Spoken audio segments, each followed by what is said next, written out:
I grew up in the church. My mom was my Sunday school teacher until about third grade. And then I said, Mom, I want someone other than you to be my Sunday school teacher. So she stuck with the youngers as I continued to move up in the ministry. I had an older brother who went through the same program as I did, so I always had his stage of the ministry to look forward to. So whenever I was in younger children's, I wanted to be in older children's, and once I was the oldest in the children's, I wanted to be in the youth, in middle school to high school as well. However, in fourth grade is when I decided I wanted to be baptized. As y'all know, in the Methodist Church, it's traditional for babies to be baptized, but one of the greatest gifts that my parents gave to us was that they gave us the choice to be baptized. And so I decided in fourth grade that that is something that I wanted to do. And so my senior pastor, Ben Disney, baptized me, and I accepted the Lord into my heart. However, I wouldn't say that I truly understood and fell in love with the Lord until I was in high school. I was very much involved in the church growing up. I did every single camp known to man. And then once I was too old to participate in the camps, I volunteered for the camps. And so I was up there pretty much every day of the summer that I possibly could. Once I was in the youth program, the mission trips that we did in the summer were my absolute favorite. I looked forward to the senior high trip. It was my favorite week of the entire year. And once I got old enough, I volunteered on the middle school trip as well. So I was going on 2 a year.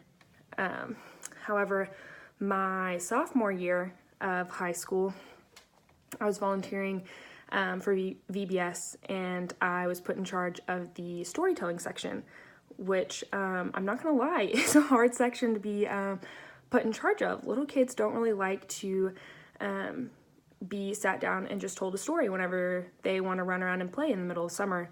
But there was one day when we were talking about the death of Christ, and a lot of the kids just kind of opened up about how they felt about the Lord and how much they understood that Jesus died on the cross to forgive our sins and to forgive those that have wronged them. And some of the teachers came up to me after that day and asked me, Olivia, have you ever considered doing ministry full-time, with your life? And of course I hadn't. Everyone in my family who'd ever gone to college was an engineer. And so in my mind, I was going to be an engineer, and I still am an engineering major. That's a story for another day. And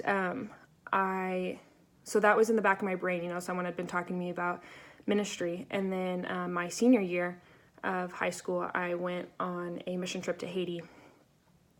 Any international mission trip is going to change your perspective on things, but man, did this one kind of wreck my world a little bit with just understanding that there are people out there that don't have clean water. Like, that's what we went over there to do, and knowing that we can serve them by giving them a water filter so that they can have water that is drinkable.